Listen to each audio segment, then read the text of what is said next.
Le monde des Pokémon compte de nombreuses créatures légendaires. Le type dragon regorge de puissants pseudo-légendaires, de menaces cracheuses de feu et d'incarnations de la réalité elle-même. Malgré leur réputation d'être de véritables bombes au combat, le type dragon n'est pas sans quelques ratés. Je suis Kyle de Pokébinge et voici les pires Pokémon dragons et pourquoi ils sont mauvais. D'abord, les règles. Cette liste repose sur des statistiques, du design, du lore et de la jouabilité. De plus, les Pokémon non entièrement évolués ne seront pas inclus dans cette liste. Ce sont des dragons qui, même au meilleur niveau, n'atteignent pas la marque. Enfin, si vous aimez un Pokémon de cette liste, c'est normal. Chacun a son préféré. Allons-y et commençons par notre type dragon le moins mauvais, puis descendons jusqu'au pire. Le moins mauvais des dragons est en réalité un favori des fans. Nintendo néglige ce dragon depuis des années. Il mérite vraiment une mise à niveau. Libégon est le premier dragon fin-sol, mais il est malheureusement surpassé dans tous les domaines par d'autres Pokémon. Le design de Libégon est réussi, c'est pourquoi il figure parmi les meilleurs de notre liste. Le vert avec des touches rouges crée un style sympa, mêlant libellule, dragon et pilote. Sol Dragon est un excellent type offensif, comme l'a montré Karchakroc, et c'est là que s'arrêtent les points positifs. Libégon est surpassé dans tous les domaines par Karchakroc. Il est trop moyen dans chaque aspect pour profiter de son excellent double type. Ses meilleurs stats sont une attaque et une vitesse de base de 100. Ce n'est pas un problème, certains Pokémon réussissent malgré des statistiques plus basses grâce à un bon talent ou de bonnes capacités.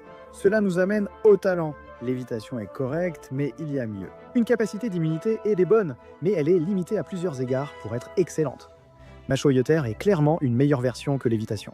Beaucoup de capacités d'immunité offrent des avantages supplémentaires, mais ici, ce n'est qu'une immunité. Cela n'aide pas beaucoup non plus le type Dragon-Sol. Les autres utilisateurs de l'évitation finissent par perdre une faiblesse. Des Pokémon comme Archeomir ou Smogogo deviennent plus défensifs, leur faiblesse étant remplacée par une immunité. Les autres Pokémon avec l'évitation ont aussi d'autres atouts.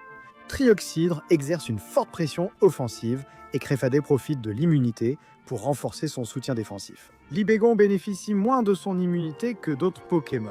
Les fans demandent depuis longtemps une amélioration de Libégon, et plusieurs idées intéressantes existent. Une version du tout premier insecte dragon serait peut-être mieux, car le Libégon actuel est décevant.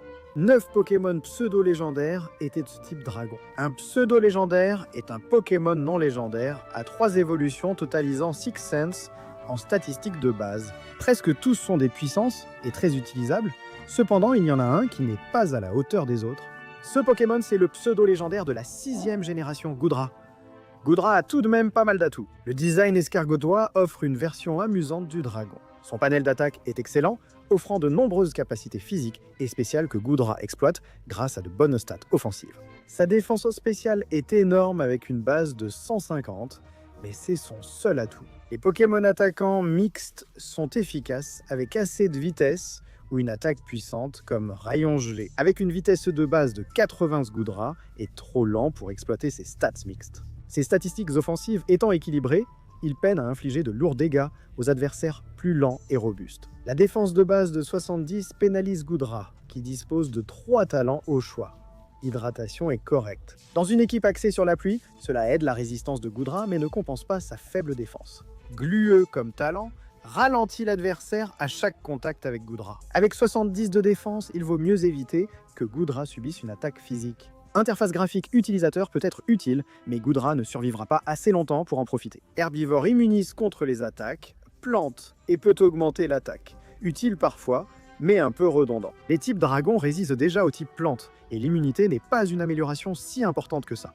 Muplodocus est inégalé en défense spéciale, sauf si l'on considère Mégalatias, qui partage ce record chez les dragons. Seul Mégalatias peut infliger de gros dégâts et dépasser de nombreuses menaces en vitesse. Izui et Muplodocus résolvent en fait chacun de ces problèmes ici, grâce à un meilleur type et une meilleure répartition des statistiques. Parmi les Pokémon inspirés de la nourriture, Pomme Drapi a un design réussi.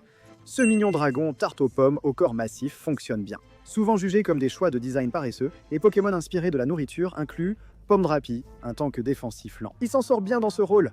Bonne statistique de points de vie, 110 et 80 en défense. Chaque talent, mûrisseur, gloutonnerie et isogresse renforce sa robustesse. Son attaque signature, Acide Malik, baisse la défense spéciale à chaque coup. Combiné à Vampigraine ou d'autres attaques drainantes, Pomdrapi peut durer plus longtemps et fatiguer ses adversaires. Le vrai souci, ce sont les nombreuses faiblesses du type plante dragon. Isogresse réduit la double faiblesse glace à une simple faiblesse. Ce demi-plante résiste au type feu grâce à Isogresse, mais reste vulnérable à 6 attaques. Sans occasion de se placer, Pomdrapi sera vite submergé sans réelle pression offensive. Il faut aussi noter que la forme Gigamax de Pomdrapi est paresseuse et laide. Plutôt que d'avoir sa propre forme Gigamax, il la partage avec Dratatin. Le résultat est un design peu attrayant qui retire les meilleurs éléments de chaque. Le prochain dragon est Regidrago. Regidraga représente l'époque médiévale du clan Régis. Imaginez un golem d'énergie draconique et difficile. Une sphère avec un crâne comme bras en est une possibilité. Ce design est très différent d'un dragon typique. Alors que Regiluki devient le Pokémon le plus rapide du jeu, avec une puissance offensive fantastique, Regidraga n'a pas eu cette chance. Il a une statistique de santé énorme de 200, mais des défenses horribles avec seulement 50 dans chacune. Les meilleures statistiques de Regidraga contredisent son design. Sa vitesse est moyenne à 80 et il a un score de 100 dans chacune de ses statistiques offensives. Son attaque signature est amusante mais peu efficace sur Regidraga. C'est en gros ébullition version dragon. Le problème ici, c'est qu'il a une vitesse gênante de 80. Oui, il va frapper fort grâce à son talent, mâchoire de dragon. Il est désavantagé car, avec une vitesse de 80, il risque d'être touché en premier. Regidrago est un poseur de danse draco intéressant pour le balayage, mais son panel de capacité est limité, sans attaque de couverture super efficace contre les types fées. Game Freight n'associe pas souvent d'excellents points de vie à de bonnes statistiques défensives, et Regidrago en souffre ici. Le lore autour de Regidrago a été révélé dès son annonce. Regigigas aurait tenté de créer un dragon avec des cristaux d'énergie draconiques, mais il a manqué de ressources après avoir achevé la tête. Donc Regidrago est officiellement inachevé. Alolan Exeggutor est sa véritable forme, mais il est confronté au même problème que l'Exeggutor original. C'est un Pokémon lent et massif avec un mauvais type défensif, Plante the Dragon. Alolan Exeggutor reste un attaquant mixte. Il a en effet une meilleure attaque spéciale de 125, ce qui lui donne l'impression d'être davantage dédié à l'attaque spéciale. Mais sa capacité signature, Marteau Dragon, est une attaque physique. Bien qu'un arbre qui tombe sur votre adversaire soit hilarant, c'est en fait une griffe dragon un peu plus puissante, avec une puissance de base de 90 au lieu de 80, sans effet supplémentaire. Ses talents sont solides, mais ses statistiques ne les soutiennent pas vraiment. Fouille donne des informations, mais cela ne l'aide pas du tout à se battre. Récolte est fantastique, mais son type et sa robustesse ne suffisent pas à en profiter pleinement. La dernière capacité est chlorophylle. D'autres types, plantes sont ainsi devenues de puissants sweepers grâce à la vitesse doublée. Avec sa vitesse de 45 Exeggutor d'Alola, restera plus lent que les menaces rapides, même boostées. En combat, vous serez déçus. Aucun reproche sur le design ou le lore. C'est une version très loufoque du Pokémon palmier d'Alola. Appeler un palmier un dragon est exagéré. Passons au Pokémon Dragon Hippocampe. Non, pas Hipporuit est celui qui ressemble à une algue pourrie. Cravaretch est un attaquant spécial, lent et robuste. Le design était basé sur de vrais hippocampes qui se camouflent en algues. Et oui, c'est le meilleur aspect de ce Pokémon. D'une façon ou d'une autre, il est encore plus lent qu'un arbre adulte avec une vitesse de base de 44. Adaptabilité est fantastique, lui permettant de frapper très fort avec des attaques, poison et dragon. Espérons que les types acier n'existent pas. Dragalge a aussi ce problème en stall support. Il a peu d'options de récupération pour durer plus que l'adversaire. Ses capacités offensives down sont correctes, avec adaptabilité, mais restent limitées par 97 d'attaque spéciale. Poison et dragon n'est pas le meilleur type offensif, sans immunité et avec des faiblesses face à des types offensifs courants. Sa défense spéciale de 1, 2, 3 en fait un bon adversaire contre d'autres attaquants spéciaux, mais ils ont souvent aussi une bonne défense spéciale. Souvent, Dragalge va être dépassé en vitesse et battu avant même d'avoir la chance de faire grand chose. Le troisième et pire type dragon-plante de cette liste est Flapple. Il s'avère que la pomme ne tombe pas loin de l'arbre. La lignée d'Aplin a deux formes, le rapide mais fragile Flapple et le lent mais robuste Appleton. Aucun des deux n'est vraiment bon. Flapple est le pire des deux et l'idée de la pomme volante paraît maladroite et laide. Le plus rapide des deux n'a que 70 de base en vitesse. Ses statistiques offensives sont encore une fois mixtes et il a de mauvaises défenses ainsi qu'un faible nombre de points de vie. Ses capacités et talents sont limités. Mûrisseur et gloutonnerie n'aidant que si un Pokémon peut encaisser une attaque, ce que Flapple ne peut pas faire. La capacité agitation rend Flapple très menaçant avec un bonus de 50% aux dégâts physiques. Cela ne fonctionne que 80% du temps, à cause de la perte de précision d'agitation. Les équipes gravité pourraient apprécier Flapple. Son attaque signature Cueille-Pomme inflige 120 points de dégâts de base au lieu de 80 sous gravité. Gravité compense la perte de précision d'agitation, donc cela équivaut à 180 dégâts de base. Mais après autant de préparation, Pomme Drapi risque probablement de se faire dépasser en vitesse et mettre KO avant même de pouvoir faire quoi que ce soit. Il y a bien mieux à faire entre les Pokémon que de mettre en place Gravité pour Pomme Drapi, qui serait quand même bloqué par les types acier. Pomme Drapom est bien meilleur, mais reste moyen. Dracarmine est un autre dragon pur, lent et solide, même s'il n'y a pas grand-chose d'autre à sauver ici. Dracarmine est affreusement banal. Une créature en forme de dragon avec des pics. Au moins, le reste de cette liste propose des designs uniques et mémorables. Dracarmin n'est ni l'un ni l'autre, et son design laid n'est même pas assez laid pour qu'on s'en souvienne à cause de sa laideur. Beaucoup de Pokémon sont laids volontairement, mais ont un design intéressant. Dracarmine, lui, est juste oubliable. Ses statistiques en CRC sont correctes, sa statistique d'attaque en temps même bonne, avec 120. Il a un excellent panel de capacités, mais c'est vraiment là que les points positifs s'arrêtent. Il n'y a rien que Dracarmine puisse faire qu'un autre type dragon ne puisse faire en mieux. Aucune stratégie spéciale, technique de préparation ou attaque signature. Un dragon générique en colère, bien protégé, capable de prendre et rendre un coup avant que vous n'ayez à envoyer un meilleur Pokémon. La médaille de bronze du pire Pokémon Dragon est attribuée à Duraludon, qui a justement l'opposé du problème de Drudagon. Il est trop travaillé, mais toujours moche. Duraludon est un dragon acier, un briquet de poche, un gratte-ciel, un pseudo-Godzilla mécanique. Comme de nombreux aciers, il a une excellente défense physique, mais de faibles points de vie et défense spéciale.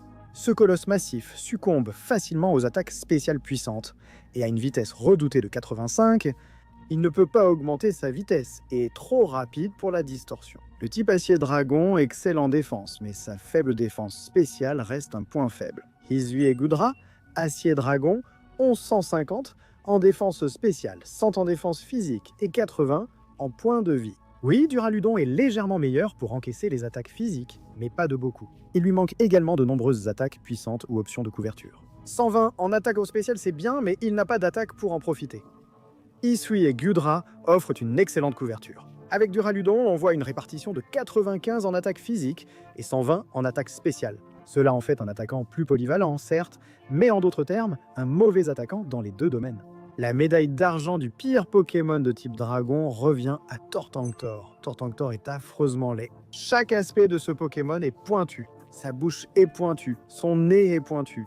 C'est un dragon de feu lent avec une vitesse abyssale de 36. Tertinator a une excellente défense physique avec 135 et tout le reste est des mauvais. Sa meilleure statistique d'attaque est un maigre 91 à peine utilisable. L'attaque signature de Tertinator, piège de coquille, autour de laquelle il est conçu, est en réalité très mauvaise même si elle semble amusante sur le papier. Tertinator tend un piège et réplique avec une attaque feu de puissance 150 s'il subit une attaque physique. Mais si c'est une attaque spéciale, tu es mis KO et il ne se passe rien. Tu ne peux même pas essayer d'en profiter en demandant à un allié de l'activer. L'attaque échoue tout simplement. Il a accès à Exuviation, qui est l'une des meilleures attaques de boost du jeu, mais sa vitesse est tellement basse qu'il ne va quand même pas dépasser grand-chose. Sans parler du fait qu'il perd ce qu'il a de mieux, à savoir sa robustesse physique. Le design semble brouillon. C'est un dragon tortue dont la carapace est une mine terrestre. Il affiche aussi un air suffisant et calculateur sur son visage hérissé. Je ne sais pas si c'est censé avoir l'air cool ou si c'est censé être laid, ironiquement exprès. Quoi qu'il en soit, c'est nul de toute façon. Mais très rapidement, avant de passer à notre dernière entrée, si tu apprécies cette vidéo et que tu veux nous rendre un grand service, appuie sur le bouton s'abonner et la cloche de notification. On te le demande parce qu'on apprécierait vraiment ton aide pour atteindre notre prochain objectif, et on a plein d'autres contenus en préparation qu'on a hâte de partager avec toi. Enfin, remportant la médaille d'or du pire Pokémon de type dragon, il n'est même souvent pas reconnu comme un type dragon. Altaria, le Pokémon colibri, décroche la médaille d'or. Son type dragon reste discutable. Même le palmier a plus de sens avec la puissance des forces draconiques primordiales éveillées. À la place, on a eu un type dragon, Gevol, très différent d'un dragon classique. Le design n'est pas non plus une réinterprétation amusante de ce que pourrait être un dragon. Altaria est un oiseau nuage. Ça aurait pu être de type normal, esté vol, fée vol, glace vol, ou même simplement pur type vol. Altaria est surtout connu pour chanter dans le lore, ce qui correspond au type fée. Ont-ils corrigé cela avec la méga évolution? On va en parler. Altaria possède de bonnes stats défensives, mais des points de vie trop faibles pour en profiter. Elle a là cette vitesse gênante de 80, comme beaucoup d'autres mauvais types dragons. Au moins, tu n'as pas à choisir entre deux mauvaises statistiques offensives. Elles ont toutes les deux un minuscule 70.